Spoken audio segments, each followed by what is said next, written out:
Hello, everyone, and welcome to Storytime with Miss Abby. Today we will be reading Hoodwinked, authored and illustrated by Arthur Howard. So let's go grab your favorite stuffy and get settled in for another reading adventure.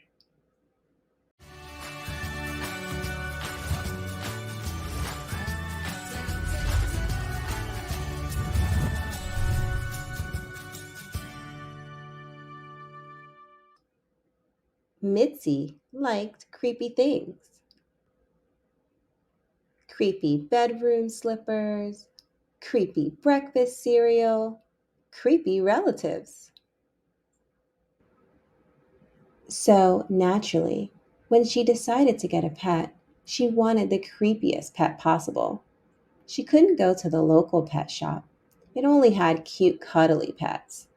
Instead, she hopped on her broomstick and flew to a place called Cackle and Company. "May I help you?" asked the shop lady. She had a short green nose and long blue teeth. Mitzi liked her right away. "I want a pet," she said. "Something really, really creepy." The lady showed her snakes that slithered, worms that squirmed, and a toad that was covered in slime. "I'll take the toad," said Mitzi. Mumps, that's what Mitzi named the toad, was wonderfully creepy, but he wasn't much of a pet. When Mitzi hunted ghosts in the attic, Mumps ate bugs. When Mitzi watched a creature feature on TV, Mumps ate bugs. When Mitzi told him her deepest, darkest secrets, Mumps didn't even look at her. He just ate bugs. Mitzi flew back to the shop. "I want another pet," she said. "Something a little less buggy." The lady showed her a cage full of owls, a tank full of eels, and a room full of bats. "Those bats are the creepiest thing I've ever seen," said Mitzi. "I'll take two." She named the bats Toothache and Earwax. "I couldn't ask for anything creepier," Mitzi kept telling herself. But all the bats did was hang around with each other. Mitzi hurried back to the shop. "I want another pet," she said. "Something a bit less batty."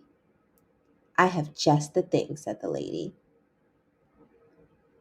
"Warthogs." Said Mitzi. "Let me think it over."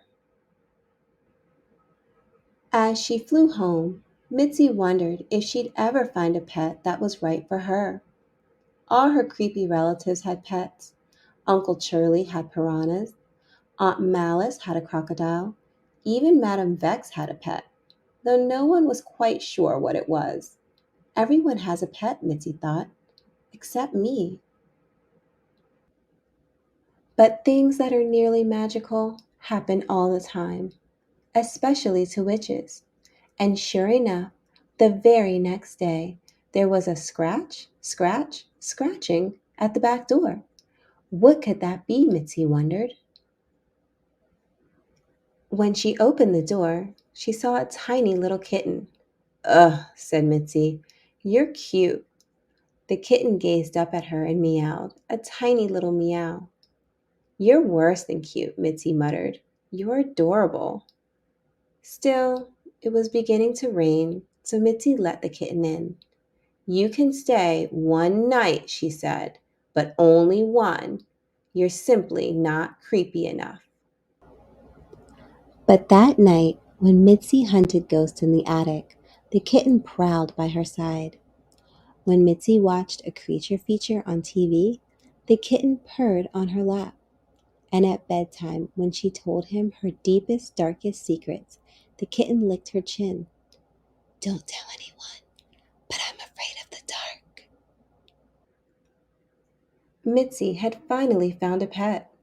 She named him Hoodwink, and as strange as it seems, she didn't mind one bit that he was adorable. "After all," she said, "looks aren't everything."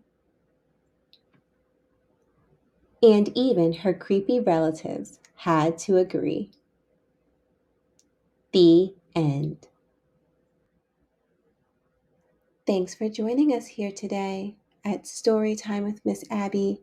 We hope you enjoyed the story, and we can't wait for you to visit us again soon.